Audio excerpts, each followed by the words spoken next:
প্রিয় ভক্তগণ, জয় শ্রীকৃষ্ণ। আজ আমি আপনাদের একটি কাহিনী শোনাব, যা শোনা মাত্রই আপনার জীবনে সুখ শান্তি এবং ধনসম্পত্তির বর্ষা হবে।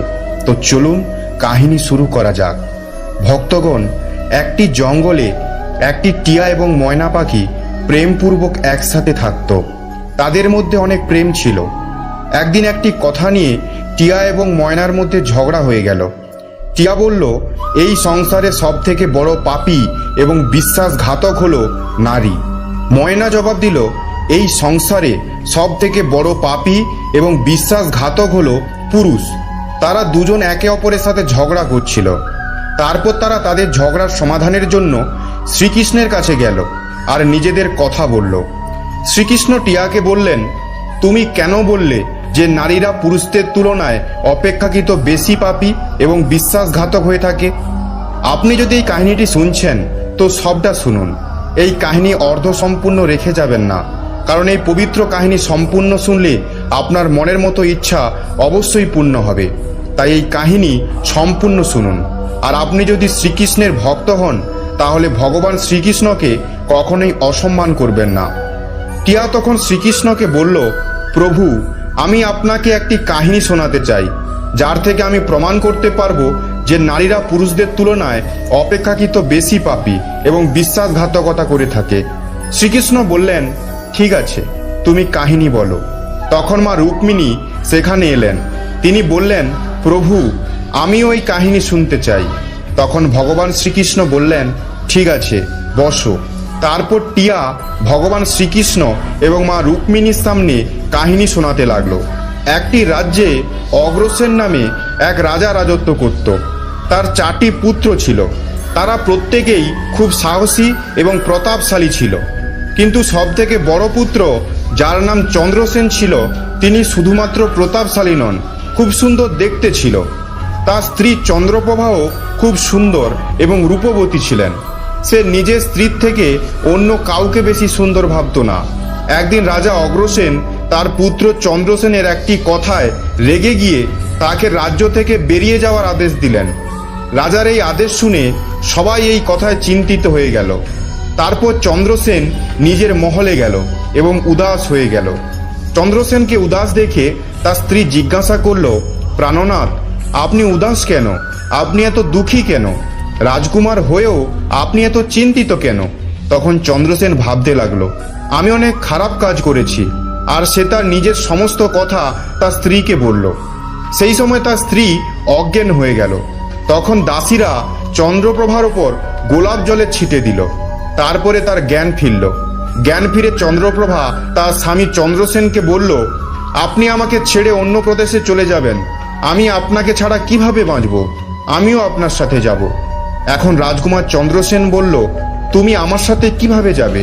কারণ অন্য প্রদেশে বিভিন্ন রকম সমস্যা হবে, আর তুমি নরম আর কোমল মনের, মহলে থাকা নারী, তুমি কিভাবে এই দুঃখ কষ্ট সহ্য করবে? তারপর রাজকুমার চন্দ্রসেনের কথা শুনে তার স্ত্রী চন্দ্রপ্রভা বলল, প্রিয়তম, যত দুঃখ অন্য প্রদেশে আসবে, আমরা একসাথে থাকলে তা সমস্ত সুখ বলে মনে হবে আমার। কিন্তু মহলের সুখ আপনাকে ছাড়া জঙ্গলের দুঃখর থেকেও ভয়ানক লাগবে আমার। আমি আপনার সাথে যাব। তারপর টিয়া বলল, প্রভু, চন্দ্রপ্রভার চোখে জল দেখে রাজকুমার চন্দ্রসেন ভাবল, ও আমাকে ছাড়া থাকতে পারবে না, তাই আমার ওকে ছেড়ে চলে যাওয়া ঠিক হবে না। এসব কথা ভেবে রাজকুমার চন্দ্রসেন তার স্ত্রী চন্দ্রপ্রভাকে বলল, তুমি উদাস হও না, আমি তোমাকে সঙ্গে নিয়ে যাব। এই কথা শুনে চন্দ্রপ্রভা খুশি হয়ে গেল। নিজের স্বামীর সাথে যাওয়ার জন্য তৈরি হতে লাগলো। পরের দিন সকালে তারা রাজ্য থেকে বেরিয়ে একটি জঙ্গলে পৌঁছালো। তারা চলতে চলতে ক্লান্ত হয়ে পড়ছিল। তখন একটি বট গাছের নিচে তারা বিশ্রাম করলো। তারা খুব ক্লান্ত ছিল। ঠান্ডা হাওয়ার কারণে তাদের ঘুম পেয়ে গেল। কিন্তু কিছু সময় পরে ওখানে একটি সাপ চন্দ্রপ্রভাকে কামড়ে দিল। তারপর টিয়া বলল, হে প্রভু, এরপর শুনুন। সাপ কাটার ফলে চন্দ্রপ্রভার যন্ত্রণা শুরু হলো। তখন চন্দ্রসেনের ঘুম ভেঙে গেল। সে চন্দ্রপ্রভাকে ছটপট করতে দেখল এবং একটি সাপকে সেখান থেকে চলে যেতে দেখল। চন্দ্রসেন অস্থির হয়ে গেল। তার কিছু সময় পর চন্দ্রপ্রভার মৃত্যু হয়ে গেল। এইভাবে তার স্ত্রীর মৃত্যু দেখে চন্দ্রসেন জোরে জোরে কাঁদতে লাগলো। তখন চন্দ্রসেন মনে মনে ভাবল, এখন যখন আমার জীবন সঙ্গিনী মারা গেছে, তাহলে আমি বেঁচে থেকে কি করব? আমিও এই জঙ্গলে নিজের প্রাণ ত্যাগ করব। এইরকম ভেবে সে চন্দ্রপ্রভার শবদেহের কাছ থেকে উঠে জঙ্গল থেকে কাঠ সংগ্রহ করতে লাগলো আর কেঁদে বলল, আমিও চন্দ্রপ্রভার চিতার ওপর জ্বলে মরে যাব। ঠিক ওই সময় স্বর্গ থেকে একটি দেবদূত এলো আর চন্দ্রসেনকে কাঁদতে দেখে তার মনে দয়া হলো। সে রাজকুমার চন্দ্রসেনের কাছে গেল আর জিজ্ঞাসা করলো, তুমি কাঁদছো কেন? তোমার কিসের দুঃখ? তখন রাজকুমার চন্দ্রসেন দেবদূতকে বলল, আমার নিজের দুঃখ বলার শক্তি নেই। আমি চাই এই পৃথিবী দুভাগ হয়ে যাক আর আমি তার মধ্যে ঢুকে যাই। তখন দেবদূত বলল, তুমি আমাকে তোমার সমস্ত অবস্থার কথা বলো, হয়তো আমি তোমাকে সাহায্য করতে পারবো। তারপর চন্দ্রসেন বলল, আমি একটা রাজকুমার, আমি রাজা অগ্রসেনের পুত্র। আমার পিতা আমাকে রাজ্য ছেড়ে চলে যেতে বলেছে, তাই আমি আর আমার স্ত্রী জঙ্গলে চলতে চলতে এখানে পৌঁছেছি। এখানে এসে আমার স্ত্রীকে সাপে কেটেছে এবং তার মৃত্যু হয়েছে। তাই আমি জঙ্গল থেকে কাঠ জোগাড় করছি, যা জ্বালিয়ে আমি তার চিতায় নিজের প্রাণ দেব। চন্দ্রসেনের কথা শুনে দেবদূত বলল, রাজকুমার, তুমি মূর্খ। এটা সংসার, এখানে মানুষের আসা যাওয়া চলতেই থাকে। সবাইকে একদিন না একদিন শরীর ত্যাগ করতেই হবে। তুমিও এটা জানো, এই সংসারে কেউ কারো সাথে আসে না, কেউ কারো সাথে যাবে না। তবুও তুমি মূর্খের মতো এরকম কথা বলছো। যদি তুমি জীবিত থাকো তাহলে অনেক রানী তুমি পাবে। তাই আমার কথা শুনে মৃত্যুর কথা ছেড়ে দাও। এই মানব শরীর প্রাপ্ত করার জন্য দেবতারাও ইচ্ছুক থাকেন। তাহলে তুমি এই শরীর কেন নষ্ট করতে চাইছো? এই প্রকার দেবদূতের কথা শুনে চন্দ্রসেন বলল, আপনি যা কিছু বলছেন তা সত্য, কিন্তু এইরকম পতিব্রতা স্ত্রী কোনো জন্মে পাবো না। তাই আমি ওর সাথে মরে যেতে চাই। চন্দ্রসেনের কথা শুনে দেবদূত ভাবল যে এও স্ত্রী ছাড়া থাকতে পারবে না। তখন দেবদূত চন্দ্রসেনকে বলল, রাজকুমার, তোমার স্ত্রীকে জীবিত করার জন্য একটি উপায় আছে। এবার তুমি আমার কথা মন দিয়ে শোনো। তুমি যদি এই কাজটি করতে পারো তাহলে তোমার স্ত্রী জীবিত হতে পারবে। তখন চন্দ্রসেন বলল, আপনি যা বলবেন আমি তাই করতে রাজি, শুধু আমার স্ত্রীকে জীবিত করে দিন। তখন দেবদূত বলল, তোমার স্ত্রীর আয়ু কেবল 20 বছরের ছিল, যা সে ব্যতীত করেছে। তোমার আয়ু 70 বছরের, যার মধ্যে 30 বছর কেটে গেছে। এখন আর 34 বছর পড়ে আছে, অর্থাৎ তুমি আর জীবনে 40 বছর বাঁচবে। তাহলে তুমি যদি তোমার স্ত্রীকে তোমার আয়ুর অর্ধেকটা দিয়ে দাও তাহলে তোমাদের দুজনেরই আয়ু সমান হয়ে যাবে। তুমি যদি এতে রাজি থাকো তাহলে তোমার স্ত্রী জীবিত হয়ে যাবে। এই প্রকার দেবদূতের কথা শুনে চন্দ্রসেন বলল, আমি রাজি। তখন দেবদূত চন্দ্রসেনের হাতে জল দিল এবং 20 বছর ধরে চন্দ্রসেনের স্ত্রীর পায়ে জল ঢালার প্রতিজ্ঞা করল। যখনই চন্দ্রসেন প্রতিজ্ঞা নিল যে সেই জল সে রানীর পায়ে ঢালবে, তখনই দেবদূত বলল, জল রানীর পায়ে ঢালার আগে আমার কথা ভালো করে শুনে নাও। এর মধ্যে একটি গুপ্ত রহস্য আছে। কিন্তু এখন তুমি তোমার স্ত্রীকে চাও, কিন্তু ভবিষ্যতে যদি তুমি তোমার স্ত্রীকে আর না চাও তাহলে তুমি তোমার সংকল্প ফেরত নিতেও পারবে। আর যখন তুমি এই সংকল্পটি ফেরত নিয়ে নেবে তখনই তোমার স্ত্রীর তৎক্ষণাৎ মৃত্যু হবে। আর একটি কথা সর্বদা মনে রাখবে, এই সংকল্পটি ফেরত নেওয়ার কথা কখনোই তোমার স্ত্রীকে বলবে না, না হলে তুমি তোমার সংকল্পকে কখনোই ফেরত নিতে পারবে না। সব সময় মনে রাখবে, জীবনে কিছু কথা অনেক সময় লুকিয়ে রাখা উচিত, কারণ কখনো কখনো এই কথাগুলি কাজে আসতে পারে। তারপর এইসব বলার পর সেই রানীর সামনে না এসে দেবদূত সেখান থেকে চলে গেল। চন্দ্রপ্রভা জ্ঞান ফিরে পেল। তখন চন্দ্রসেন তাকে বলল, তুমি ঘুমিয়ে পড়েছিলে আর খুব ক্লান্ত ছিলে, তাই আমি তোমাকে ঘুম থেকে ডাকিনি।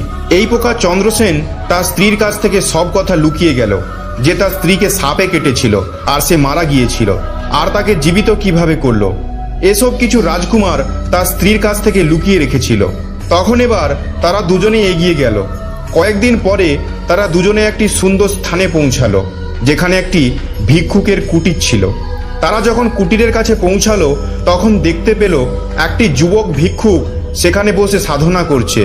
তারা দুজনেই খুব ক্লান্ত ছিল, তাই তারা ভিক্ষুকের কাছে বসে পড়ল। সেই সময় রাজকুমার তার স্ত্রীকে বলল, রানী, আমার খুব জল তেষ্টা পেয়েছে, আমি কুয়োতে গিয়ে জল খেতে যাচ্ছি।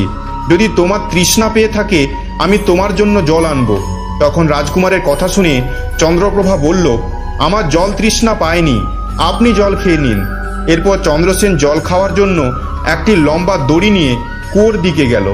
যখন রাজকুমার জল খেতে গেল তখন রানী চন্দ্রপ্রভা সেই ভিক্ষুকের দিকে তাকালো। চন্দ্রপ্রভা ভিক্ষুকের সৌন্দর্য দেখে মোহিত হয়ে গেল, অর্থাৎ তার প্রেমে পড়ে গেল। তখন সে ভিক্ষুককে বলল, হে সাধু, আপনি এখানে খুব খুশিতেই থাকেন। ভিক্ষুক বলল, হ্যাঁ, তুমিও এখানে আমার সাথে থাকতে পারো, কিন্তু তোমার স্বামী তো তোমার সাথে আছে, তাহলে আমি কিভাবে তোমাকে আমার কাছে রাখবো? এরপর চন্দ্রপ্রভা ভিক্ষুকের সামনে তার প্রেমলীলা প্রকট করল। তখন ভিক্ষুক বলল, আমি একটা উপায় বলছি, যে তোমার স্বামী যে কুয়োতে জল খেতে গেছে সেই কুয়োতে তাকে ঠেলে ফেলে দাও, তারপর যা হবে দেখা যাবে। তখন ভিক্ষুকের কথা শুনে চন্দ্রপ্রভা বলল, ঠিক আছে, আমি এইরকমই করব। এরই মধ্যে রাজকুমার চন্দ্রসেন জল খেয়ে চন্দ্রপ্রভার কাছে এলো। তখন চন্দ্রপ্রভা বলল, এখন আমার জল তৃষ্ণা পাচ্ছে, আমাকে কুয়োর কাছে নিয়ে গিয়ে আমার তৃষ্ণা মেটাও। তখন রাজকুমার বলল, আমি তোমাকে আগেই জিজ্ঞাসা করেছিলাম, তখন তুমি বারণ করলে। ঠিক আছে, তোমার যদি সত্যি জল তৃষ্ণা পেয়ে থাকে, আমি তোমার জন্য জল আনছি। চন্দ্রসেন জল আনতে গেল। তখন চন্দ্রপ্রভাও তার সাথে গেল। সে ভাবল, আমিও তোমার সাথে যাব। বেচারা চন্দ্রসেন তো তার প্রেমে পাগল ছিল। সে তো জানতো না যে তার স্ত্রী তার প্রাণ নেওয়ার জন্যই তার সাথে আসছে। যখন রাজকুমার চন্দ্রসেন জল ভরার জন্য কুয়োতে ঝুঁকলো, তখন রাজকুমারের স্ত্রী চন্দ্রপ্রভা তাকে ধাক্কা দিয়ে কুয়োতে ফেলে দিল, আর সে নিজে ভিক্ষুকের কাছে চলে গেল। ভিক্ষুক সেই রানীকে নিয়ে একটি রাজ্যে গিয়ে থাকতে শুরু করলো। এখানে দুজনেই খুশি খুশি থাকতে লাগলো। ভিক্ষুক চন্দ্রপ্রভাকে এমন নাচ গান শেখালো যে তার নৃত্য কলার জন্য সে বিখ্যাত হয়ে গেল। ধীরে ধীরে সেই রানী পুরো শহরে প্রসিদ্ধ হয়ে গেল। এইভাবেই চন্দ্রপ্রভার নৃত্যকলার দরুন ভিক্ষুক লক্ষ লক্ষ টাকা উপার্জন করলো। চন্দ্রপ্রভাও সেই ভিক্ষুকের সাথে খুশি খুশি থাকতে লাগলো। যে সময় চন্দ্রপ্রভা তার স্বামী চন্দ্রসেনকে কুয়োতে ধাক্কা দিয়েছিল, তখন ভাগ্যক্রমে কুয়োতে একটি দড়ি ঝুলছিল, যার দ্বারা চন্দ্রসেন ধরে ফেলেছিল, আর সেটা ধরে সে কুয়োতে ঝুলছিল। ঈশ্বরকে স্মরণ করে সে ভাবল, এটাই কি আমার ভালোবাসার প্রতিদান? কিছু সময় পর একদল যাযাবর সেখান থেকেই যাচ্ছিল। তাদের মধ্যে একটা যাযাবর দড়ি নিয়ে কুয়ো থেকে জল তুলতে লাগলো। তখন চন্দ্রসেন সেই দড়িটি ধরে নিল। যাযাবর এটি দেখে অবাক হয়ে গেল আর জিজ্ঞাসা করল, তুমি কে? তখন চন্দ্রসেন বলল, আমি এক অভাগা, আমাকে এখান থেকে বার করো, আমার প্রাণ বাঁচাও, আমি সারা জীবন তোমার উপকার ভুলব না। এই কথা বলে রাজকুমার যাযাবরের কাছে তার প্রাণ বাঁচানোর অনুরোধ করল। তারপর রাজকুমার চন্দ্রসেনের দুঃখ দেখে যাযাবরের তার ওপর দয়া হলো। তারপর সেই যাযাবর চন্দ্রসেনকে কুয়ো থেকে বার করলো আর জিজ্ঞাসা করলো, তুমি কে? তুমি কুয়োতে কিভাবে পড়ে গেলে? তোমার এমন অবস্থা কিভাবে হলো? তখন চন্দ্রসেন বলল, ভাই, আমার অবস্থা কিভাবে তোমাকে বলবো? যা সমস্যা আমার সাথে হয়েছে তা যেন কারো সাথে এমন না হয়। তখন চন্দ্রসেন বলল, যদি তুমি জানতে চাও আমার সাথে কি হয়েছে, তাহলে আমি আমার কাহিনী তোমাকে বলছি। আমি একজন রাজকুমার। আমার পিতা আমাকে রাজ্য থেকে বের করে দিয়েছে, তাই আমি আমার প্রিয় স্ত্রীর সাথে একটি জঙ্গলে পৌঁছে গিয়েছিলাম। আমি আমার স্ত্রী একে অপরকে খুব ভালোবাসতাম। জঙ্গলে একটি সাপে আমার স্ত্রীকে কেটেছিল, যার ফলে তার মৃত্যু হয়ে গিয়েছিল। আমি যখন আমার স্ত্রীর কারণে মৃত্যুবরণ করতে যাচ্ছিলাম, তখন একটি দেবদূত আমার উপর দয়া করলো এবং আমার আয়ুর 20 বছর আমার স্ত্রীকে দেওয়ার পর তাকে পুনর্জীবিত করেছিল। তারপর আমরা সেই জঙ্গল থেকে এগিয়ে একটা স্থানে পৌঁছালাম, যেখানে একটি ভিক্ষুকের কুঠির ছিল। আমার তৃষ্ণা পাচ্ছিল, আমি জল খেতে গেলাম। যখন আমি ফেরত এলাম, তখন আমার স্ত্রী আমাকে বলল তারও জল তৃষ্ণা পেয়েছে, তাই আমার স্ত্রী আমার সাথে কুয়োতে জল খেতে এলো। আমি কুয়ো থেকে জল তুলছিলাম, তখনই ও আমাকে পিছন থেকে ধাক্কা দিল। কুয়োতে ঝুলতে থাকা একটি দড়ি ধরে নিয়েছিলাম, যার কারণে আমি কুয়োতে পড়ে যাইনি। আর যখন আপনি এখানে এলেন, তখন আপনার থেকে সাহায্য চাইলাম। এরপর আপনি আমাকে কুয়ো থেকে বার করলেন। তারপর টিয়া বলল, প্রভু, এভাবেই রাজকুমার তার দুঃখের কথা সেই যাযাবরকে বলল। আর এরপর চন্দ্রসেন তার দুঃখের কথা বলে চুপ হয়ে গেল। অন্যদিকে যাযাবর রাজকুমারের কথা শুনে দুঃখী হয়ে বলল, তুমি চিন্তা করো না, ভগবান খুব দয়ালু, তিনি তোমাকে অবশ্যই সাহায্য করবে। আর তুমি যদি চাও তাহলে কিছুদিন আমাদের সাথে থাকতে পারো। রাজকুমার চন্দ্রসেন সেই যাযাবরদের সাথে থাকতে রাজি হয়ে গেল। তারপর তাদের সাহায্যে সে ওই রাজ্যে পৌঁছালো, যেখানে তার স্ত্রী চন্দ্রপ্রভা ও সেই ভিক্ষুক থাকছিল। সেই রাজ্যকে দেখে চন্দ্রসেন যাযাবরদের বলল, আমার ইচ্ছা তোমরা কিছুদিন এই রাজ্যে থাকো। তখন যাযাবর বলল, ঠিক আছে, তুমি যেমন চাও, আমাদের কোনো অসুবিধা নেই। তারপর রাজকুমার চন্দ্রসেন যাযাবরের কাছে বিদায় নিয়ে সেই রাজ্যে এলো আর নিজের কাজের খোঁজে চারিদিক ঘুরতে লাগলো। কিছুদিন পরে রাজকুমারের কঠিন পরিশ্রম দেখে একটি ব্যবসায়ী তাকে কাজে রেখে দিল। এইভাবেই রাজকুমার চন্দ্রসেন সেই ব্যবসায়ীর কাছে থাকতে আরম্ভ করলো। সে খুবই পরিশ্রম করে তার কর্তব্য পালন করত। এইসব দেখে সেই ব্যবসায়ী চন্দ্রসেনকে অনেক সম্মান দিল আর তাকে তার হিসাব নিকাশের কাজে রেখে দিল। এইভাবেই রাজকুমার চন্দ্রসেনের দিন খুশি খুশি কাটতে লাগলো। অনেক দিন কেটে গেল। এবার একদিন এই রাজ্যের রাজার সামনে চন্দ্রপ্রভার নৃত্যের আয়োজন হলো। রাজা সেই রাজ্যের সমস্ত ব্যবসায়ীদের সেই নৃত্য দেখার জন্য আমন্ত্রণ করেছিল। চন্দ্রপ্রভার নৃত্য শুরু হওয়ার আগে রাজ্যের সমস্ত ব্যবসায়ীরা সেখানে পৌঁছে গেল। চন্দ্রসেনও সেই নৃত্যকারের অনেক প্রশংসা শুনেছিল। সেও ভাবলো তারও এই নৃত্য দেখা উচিত, তাই সেও ব্যবসায়ীর সাথে রাজার দরবারে পৌঁছে গেল। চন্দ্রপ্রভা অপ্সরাদের মতো নৃত্য করল এবং খুব সুন্দর গান গাইল। তার গান শুনে মহলের সমস্ত লোক অবাক হয়ে গেল আর অনেকে তাকে উপহার দিল। এছাড়াও রাজাসহ প্রজারা তার অনেক প্রশংসা করল। রাজকুমার চন্দ্রসেন তার হাতের একটি হীরার আংটি চন্দ্রপ্রভাকে উপহার হিসাবে দিয়ে দিল। এরপরে চন্দ্রপ্রভা সেই আংটিটি চিনতে পারল আর মনে মনে ভাবল, এ তো অনেক বড় আশ্চর্য। আমার স্বামী বেঁচে আছে আর ও এখানে এসেছে, তাহলে ও তো এবার আমাকে ছাড়বে না। আমাকেই কিছু করতে হবে যাতে ও মারা যায়। মনে মনে ভাবল, এবার আমি এখানকার রাজাকে একটি সুরেলা গান এবং একটি নৃত্য করে দেখাবো, যার দরুন তিনি খুশি হয়ে আমাকে কিছু চাইতে বলবেন। তখন আমি রাজার আদেশ নিয়ে তাকে মৃত্যু দিয়ে দেব। এরপর চন্দ্রপ্রভা একটি সুরেলা গান ও নৃত্য করে দেখালো। চন্দ্রপ্রভার গান ও নৃত্য দেখে রাজা খুশি হলো আর চন্দ্রপ্রভাকে বলল, আমি তোমার গান ও নৃত্যতে খুব খুশি হয়েছি, বলো তুমি কি চাও। তখন চন্দ্রপ্রভা বলল, আপনি যদি আমার গান ও নৃত্য দেখে প্রসন্ন হয়ে থাকেন, তাহলে সর্বপ্রথমে আমাকে প্রতিজ্ঞা করুন যে আমি যা চাইব সেটাই আপনি আমাকে দেবেন। তারপর চন্দ্রপ্রভা বলল, এই রাজসভাতে একটি চোর আছে, আমি চাই আপনি তাকে মৃত্যুদণ্ড দিন। রাজা বলল, তুমি সেই চোরকে আমার সামনে আনো। চন্দ্রপ্রভা চন্দ্রসেনের হাত ধরে টেনে তাকে রাজার সামনে নিয়ে গেল। রাজা তার সৈন্যদের আদেশ দিল, এই চোরকে জল্লাদের কাছে নিয়ে যাও আর ফাঁসি দিয়ে দাও। সেই সময় চন্দ্রসেনের ব্যবসায়ীও সেখানে পৌঁছালো। সে ভয় পেয়ে চন্দ্রসেনের কাছে গেল আর জিজ্ঞাসা করল, তুমি এই নর্তকীর কি জিনিস চুরি করেছো, যার কারণে সে তোমাকে মারতে চাইছে? চন্দ্রসেন বলল, মালিক, আমি কিছু চুরি করিনি। আপনি শুধু রাজাকে এই দুটি কথা বলে দিন, যার দ্বারা আমার প্রাণ বাঁচতে পারে। এবার চন্দ্রসেনের ব্যবসায়ী চন্দ্রসেনের কথা শুনে তার আরো বন্ধু ব্যবসায়ীদের কাছে গেল আর সবাই মিলে আলোচনা করলো। তারা সিদ্ধান্ত নিল, রাজা যদি ন্যায় বিচার না করে তাহলে আমরা এখান থেকে চলে যাব। আর এভাবেই সমস্ত ব্যবসায়ী রাজার কাছে গিয়ে বলল, রাজা, আমাদের মনিব নির্দোষ, কিন্তু আপনি তবু তাকে মৃত্যুদণ্ড দিয়েছেন আর সে আপনাকে দুটি কথা বলতে চায়। আপনি দয়া করে তার দুটি কথা শুনুন, তারপরও যদি আপনার মনে হয় ও দোষ করেছে তাহলে কে ফাঁসি দিয়ে দেবেন। কিন্তু সে বলতে চাইছে আমার মৃত্যুর আগে রাজা যেন আমার দুটি কথা শোনে। ব্যবসায়ীদের কথা শুনে রাজা বলল, ঠিক আছে, মনিবকে আনো। চন্দ্রসেনকে রাজার সামনে আনা হলো। রাজা বলল, তুমি যা বলতে চাও আমার সামনে বলো। তখন চন্দ্রসেন বলল, মহারাজ, আমি কি দোষ করেছি যার কারণে আপনি আমাকে হত্যার আদেশ দিয়েছেন? তখন তার কথা শুনে রাজা বলল, তুমি এই নর্তকীর জিনিস চুরি করেছ। তখন চন্দ্রসেন বলল, না মহারাজ, আমি এই নর্তকীর স্বামী। ও আমাকে কুয়োতে ধাক্কা দিয়ে ফেলে এক ভিক্ষুকের সঙ্গে পালিয়ে এসেছে। চন্দ্রপ্রভা বুঝে নিল যে এবার কথা অন্যদিকে চলে যাচ্ছে।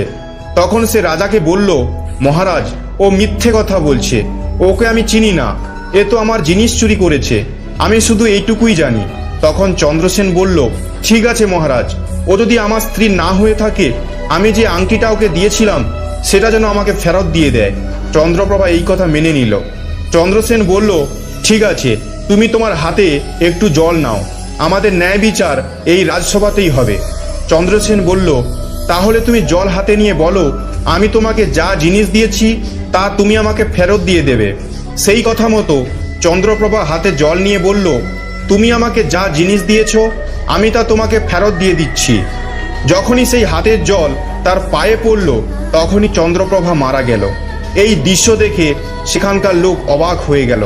রাজা এসব দেখে চিন্তিত হয়ে চন্দ্রসেনকে বলল, এসব কি হয়ে গেল, সত্য কি আমাকে বলো।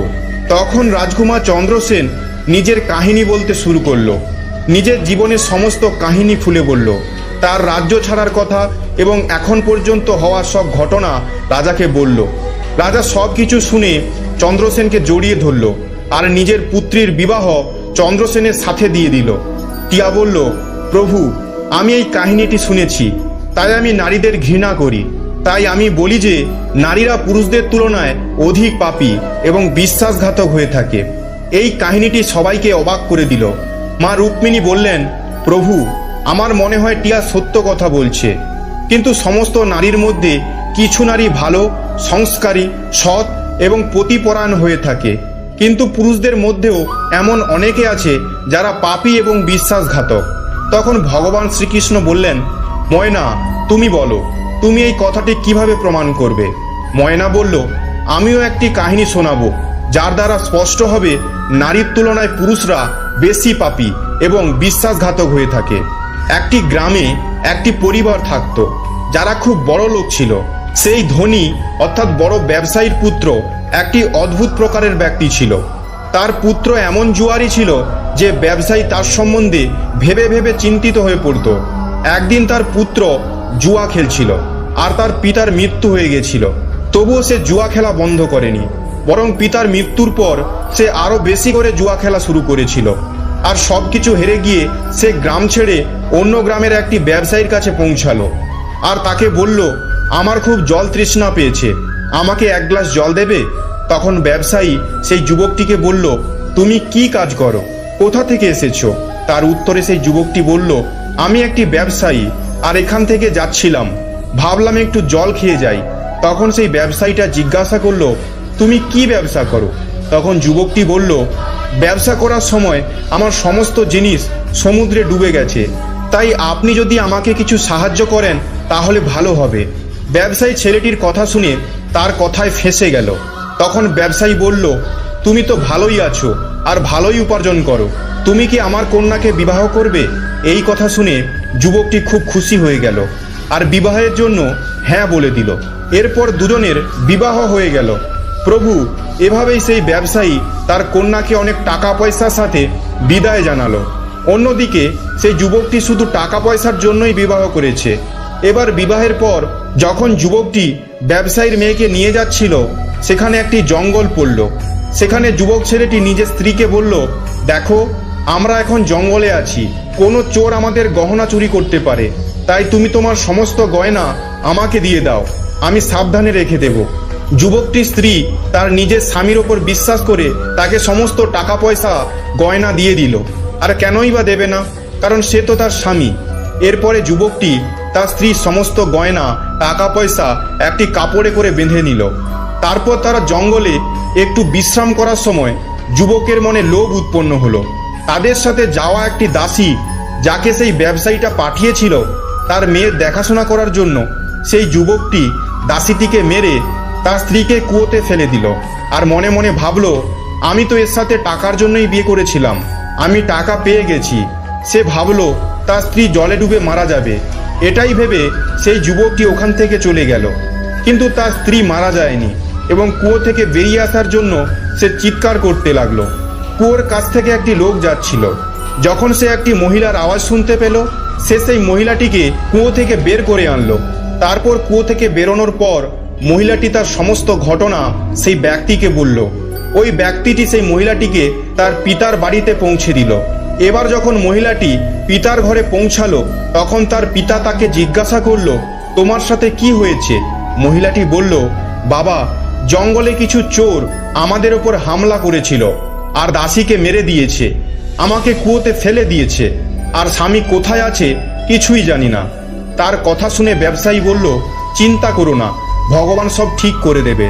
ময়না বলল, প্রভু, এই দুনিয়াতে পুরুষই বিশ্বাসঘাতক এবং পাপী হয়ে থাকে, এবার আপনার হাতে ন্যায়ের বিচার আছে। আমিও আপনাকে একটি কাহিনী শোনালাম, আর টিয়াও আপনাকে একটি কাহিনী শুনিয়েছে। এবার আপনি নির্ণয় করুন। এখন টিয়া এবং ময়নার কাহিনী শুনে ভগবান শ্রীকৃষ্ণ বললেন, ঠিক আছে টিয়া এবং ময়না, আমি তোমাদের কাহিনী মন দিয়ে শুনলাম। এবার আমি নির্ণয় করব এই সংসারে পুরুষ এবং নারীদের মধ্যে কে সব থেকে বেশি পাপী এবং বিশ্বাসঘাতক হয়। এটা আমার কাছে স্পষ্ট হয়ে গেছে। শ্রীকৃষ্ণ উত্তর দিলেন, নিঃসংকোচেই এটাই সত্য যে মানুষের ভাবনা মানুষত্বের থেকেও নিচে নেমে যেতে পারে। সেই রকম ব্যক্তি সব থেকে বেশি পাপী এবং বিশ্বাসঘাতক হয়ে থাকে, সেটা নারী হোক বা পুরুষ। মানুষদের কোনো রকম পাপ করার আগে ভাবতে হবে এটাকে করা কি ঠিক হবে। পাপী আর বিশ্বাসঘাতক হওয়ার জন্য কোনো জাতের প্রয়োজন হয় না, তা মানুষের ভাবনা এবং কর্মের ফলেই হয়ে থাকে। প্রিয় ভক্তগণ, বাস্তবে মানুষের ভাবনা মনুষ্যত্বের নিচেও নেমে যেতে পারে, সেটাই মানুষকে পাপী এবং বিশ্বাসঘাতক বানিয়ে দেয়। এই ভিডিওটি বলার সময় যদি কোনো ভুল হয়ে থাকে তাহলে আমি ক্ষমা প্রার্থী। আশা করব আপনার এই ভিডিওটি ভালো লেগেছে। আপনি যদি ভগবান শ্রীকৃষ্ণের সত্যিকারের ভক্ত হন তাহলে কমেন্টে জয় শ্রী রাধাকৃষ্ণ অবশ্যই লিখবেন, এবং ভিডিওটি ভালো লেগে থাকলে চ্যানেলটি সাবস্ক্রাইব করে ভিডিওটিতে একটি লাইক করে দেবেন। আপনারা সবাই ভালো থাকবেন।